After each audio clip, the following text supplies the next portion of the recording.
All right, you're right on time for Hope TV Newswatch on this 12th day of August 2025.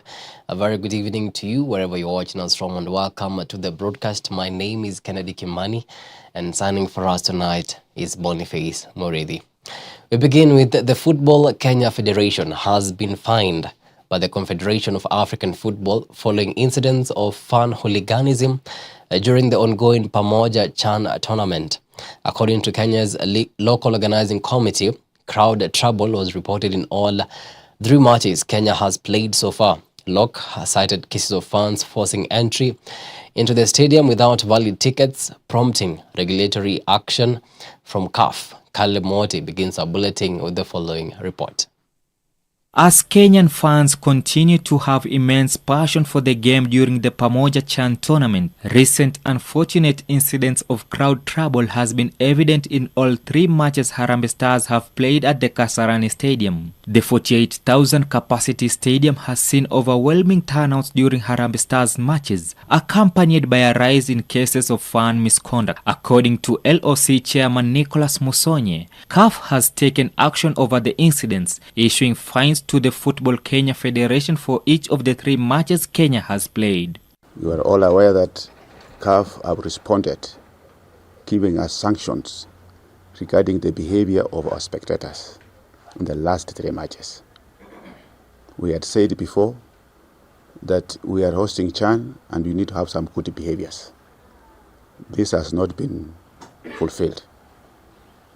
CAF have taken decisions to fine FKF for the last 3 matches. Online ticketing has been a challenge for many football fans, with cases of fake tickets also reported. The FKF president Hussein Mohamed has now urged strict adherence to safety measures to ensure the smooth running of the tournament. We call on all supporters to strictly observe the following safety measures. Number 1, you are advised to purchase match tickets only from authorized online vendors, as online only e-tickets will be the valid form of entry and no printed versions. This is so important. In the last couple of games, we witnessed a lot of forgeries. We witnessed a lot of fake tickets being put into the market. So please only buy tickets from the official platforms that we have provided, or the official platform that has been provided, the official vendor of the tickets. Continued security breaches could harm the country's football scene, and according to Hussein Mohamed, they may jeopardize Kenya's chances of hosting major events in the near future. Continued security breaches risk attracting severe sanctions from the relevant authorities, sanctions that will ultimately deny Kenyan fans the chance to enjoy such events in the future and erode the gains that we have already achieved in the recent past. Why do you want to destroy the gains that we have made? Why do we want to set ourselves back 10, 15 years, and we have come such a long way to fix our local football? So I urge you, please, let us cooperate and let us ensure we continue to succeed together. The LOC is now prioritizing the creation of fan zones in different areas for supporters without valid tickets. Reporting for Hope TV Newswatch, I'm Caleb Moti. Thank you so much, Caleb, for that report. Now, still at it, and the Confederation of African Football has slashed crowd capacity at Kenya's Chan 2024 home matches in Kasarani to 27,000, which is just 60% of the stadium's limit after a string of serious security breaches. The restrictions follow fan chaos, unauthorized entries, and police use of tear gas during the Harambee Stars' recent match against Morocco. CAF, already having fined Kenya 2.5 million shillings for earlier lapses, now demands strict use of electronic tickets and tighter safety measures or risk losing hosting rights altogether.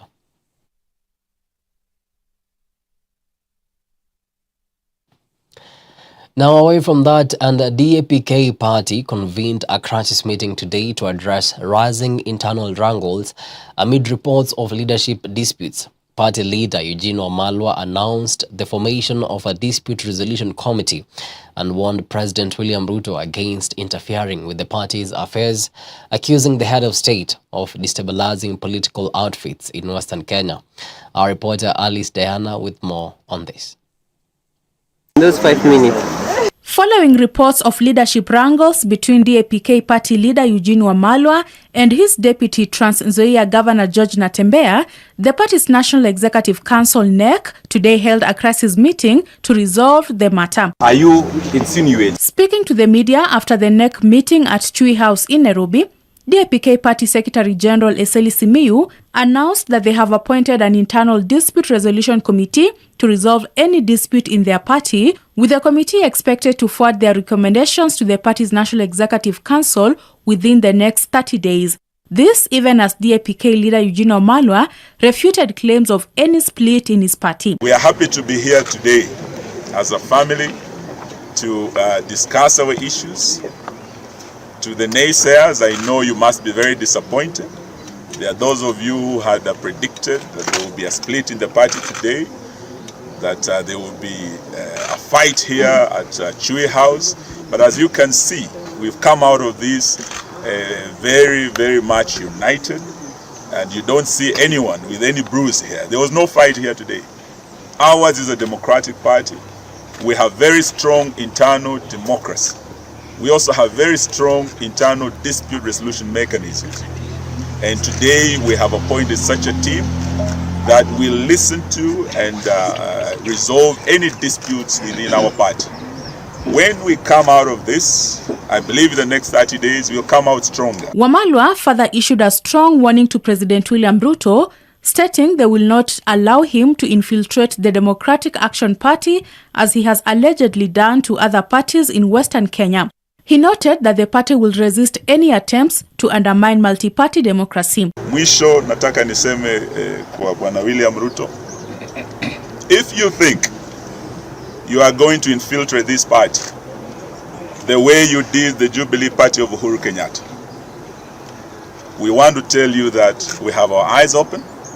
We will not allow you to kill democratic parties such as ours or to undermine multi-party democracy. We know that in Western Kenya you have all the other major parties under your control. ANC is gone, of my big brother Musalia Mudavadi. Ford Kenya of Wetangula is in your pocket. ODM is now talking about supporting you post 2027. You will find one party that will challenge you in Western Kenya, that will present a presidential candidate to run against you, and we will not allow you to kill this party. On his part, Trans Nzoia Governor George Natembeya expressed confidence that the issues raised will be resolved and the party is going to remain united. Members wote ambao wa hapa kwa ile kwa nao hapa sometimes heated, lakini vile mheshimiwa Malo amesema hakuna mtu anarushia mwingine ngumi ama anacheka kwa maneno. Tumediscuss vizuri. Of course kuna masuala mengine pia ambayo next tutaenda kuja kujadili masuala yote. Lengo na maana ni strengthen chama chetu. In the upcoming by-elections slated for 27th November this year, DAP-K party leadership expressed confidence that their candidate will win the Malava constituency seat. On the issue of Malava, we have a strong candidate who was number 2 in the last general election. The former MP Malulu beat our candidate by 2,000 votes, and we are sure DAP were going to the ground as strong as ever. The other team, KK plus ODM has no candidate. They have withdrawn from the race. KK have 7 candidates. They don't know who to choose. We are ahead of the game and Malava will beat them clean. Sisi kutoka hapa tukiongozwa na Deputy Governor wa Kakamega Ayub Savula, tuataka tuelekee huko na Governor Natembeya na hawa viongozi wote twende Malava. We have a seat to win called Malava.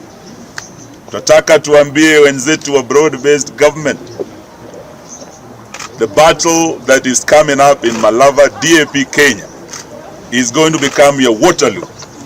Tukisema one term itaanzia Malava, na DAP Kenya is going to show you what one term is.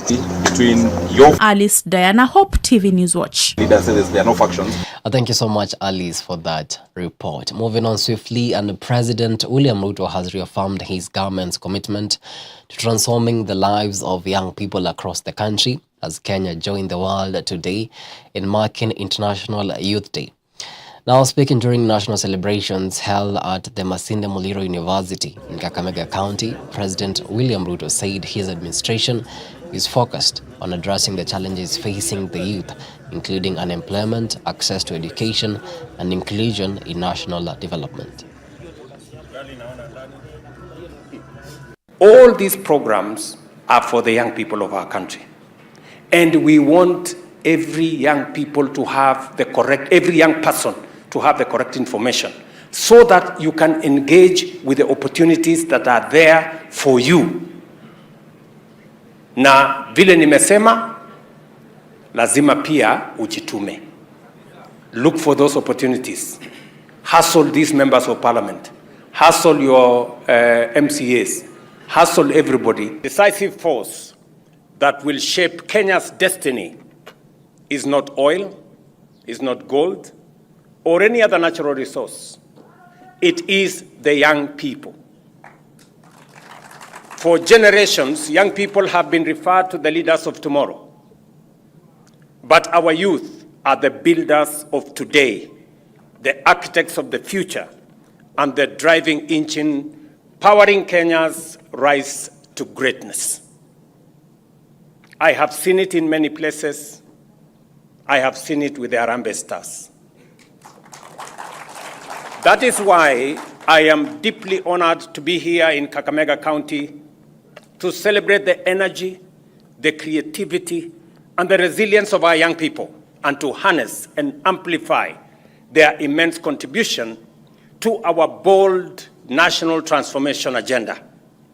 Our Constitution commands us to equip young people with relevant education and training, to guarantee them opportunities for association and representation, to open doors for their political, social, economic, and cultural participation, and to protect them from harmful practices and exploitation. Meanwhile, Deputy President Kithure Kindiki says the government is addressing initial setbacks in the Social Health Authority to make it a cornerstone of universal health coverage.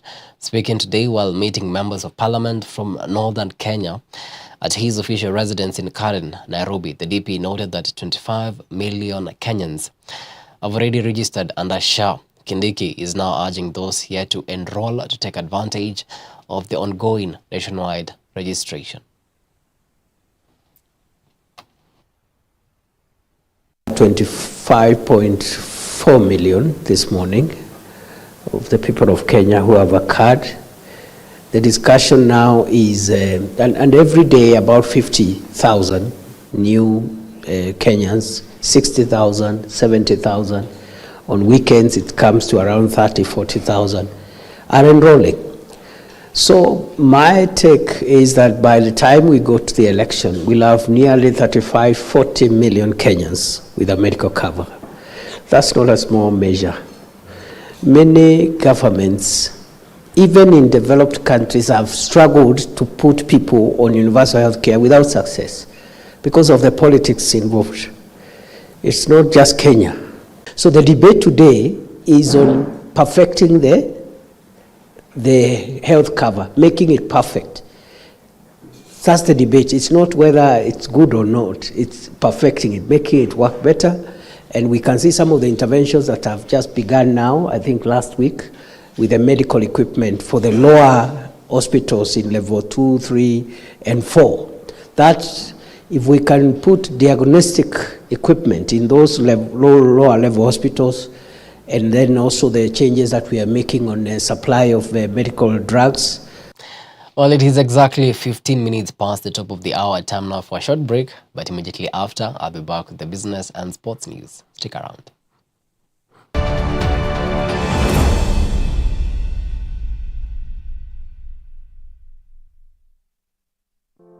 There's a world out there searching for hope, and you can help bring it home. By becoming a friend of Hope, you're helping us share the love of Jesus through Hope FM and Hope TV. With a donation of any amount, join hands with us to bring hope and point souls to the transforming power of Jesus Christ. Become a friend of Hope today by making your donation through the M-Pesa paybill number 933933, account FOH. For more information on how to become a friend of Hope, call 0116-212-723 or email customerexperience@hopefm.org or visit www.hopemediakenya.org. Friends of Hope, keeping hope alive. Need a breakthrough? Start with prayer. Watch and Pray with Mama Ada Adoyo isn't just another show. It's a lifeline where we pray boldly, believe truly, and carry one another in faith. Join us every Monday evening from 8 to 9 p.m. only on Hope TV.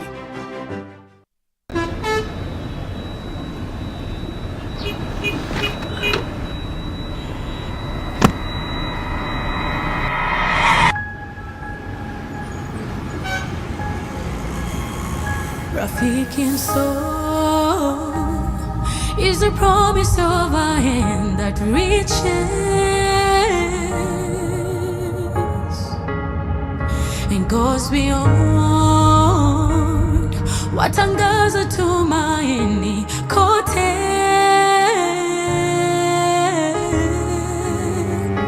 I'm forever grateful. Ninashukuru ukarimu, ukarimu. I'm forever grateful. Ninashukuru ukarimu, ukarimu.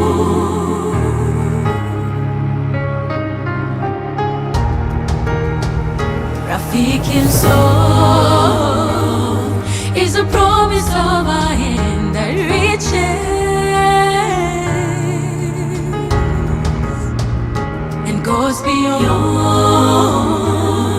watangaza tumaini kote. I'm forever grateful. Ninashukuru ukarimu, ukarimu. I'm forever grateful. Ninashukuru ukarimu, ukarimu. Rafiki msoul. Friends of Hope, keeping hope alive.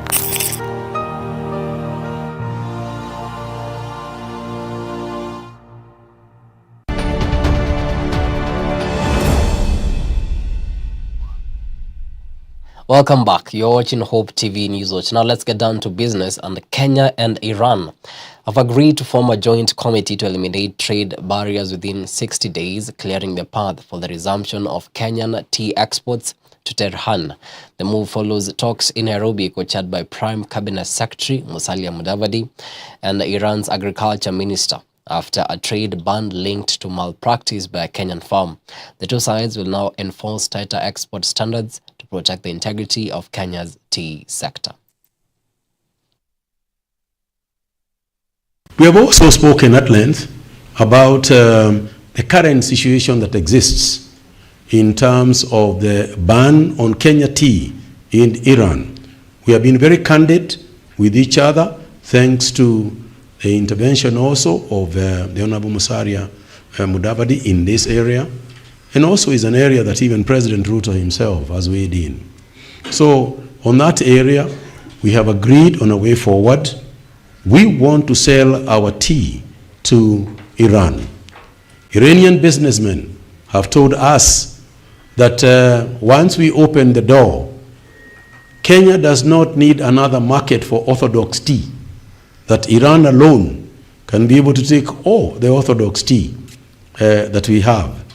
So it is good news. It will be good news once we resolve it to our Kenyan farmers, and particularly the tea sector. that this issue is resolved. We have resolved to constitute a joint technical committee involving the relevant parties from both countries to work within a time frame of 60 days to unlock this particular challenge. On the Kenyan side, the chair and lead of that committee will be the PS Ministry of Agriculture, led by the Principal Secretary, Mr. Rono, of the Ministry of Agriculture. Correspondingly, our brothers from Iran will have a similar arrangement. The results we expect will be positive within 60 days. Moving on swiftly, and Absa Bank Kenya has posted a 9% rise in half-year profit after tax to 11.7 billion shillings, delivering a strong 26.5% return on equity despite tough economic conditions. The lender says the performance reflects its resilience, prudent risk management, and growth in non-interest income. Customer deposits grew to 361 billion shillings, while the bank advanced 20 billion in sustainable finance and expanded support for businesses, digital services, and capital markets deals.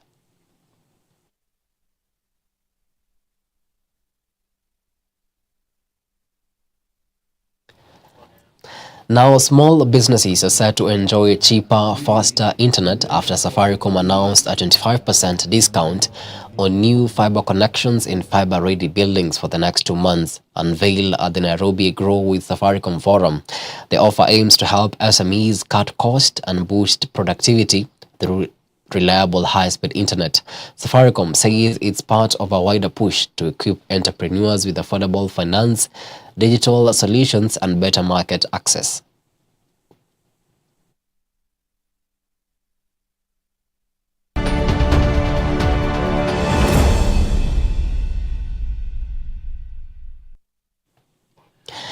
And to some sporting action now, Kenya's under-20 women's volleyball team are the new African champions after stunning host Cameroon 3-1 in the African Nations Volleyball Championships held in Yaoundé, Cameroon.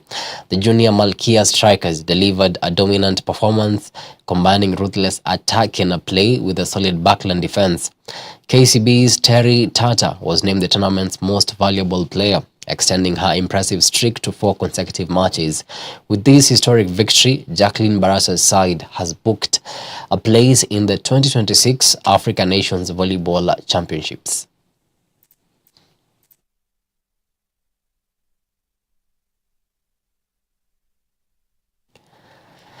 And finally, the Lash Bayanis Football are now the new champions of the KCB East Africa Golf Tour at Sigona, posting 107 points to edge rivals by a single point. The win books their place in the tour's grand finale on the 5th of December this year. Alongside the runners-up, handicap 16 golfer Palkesh Shah claimed the day's overall title with 41 points, while winners also emerged in men's, ladies, junior, and special prize categories. The next leg tees off at Railways Golf Club on August 16th. It's part of our larger corporate citizenship agenda that is centered on opening doors for opportunities for anyone, anywhere, and at any time, in line with our brand purpose: for people, for better. In golf alone, we've invested over Kenya shillings 400 million across a range of tournaments, locally, regionally, and internationally. This commitment has not only elevated the sport, but also positioned Kenya prominently on the global map as a premier golfing destination. When we launched this series in 2023, just the other day, our ambition was clear: to strengthen regional unity, nurture talent, and harness the power of sport as a catalyst for socio-economic development. Today, the hole number 11 was a call hole. So we had our witnesses, Mika Saria, Nandu, and team, who witnessed that hole in one.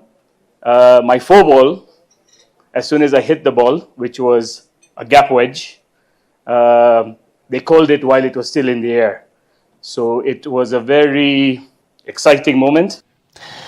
Well, with that, we come to the end of our news tonight. Many thanks to you for making time to watch Hope TV Newswatch. We really do appreciate the value of your time. On behalf of the amazing team led by Director Davis Owino, our Director of Photography Peter Kimani, and our sign language interpreter Boniface Murithi, have yourselves a blessed night. My name is Kennedy Kimani.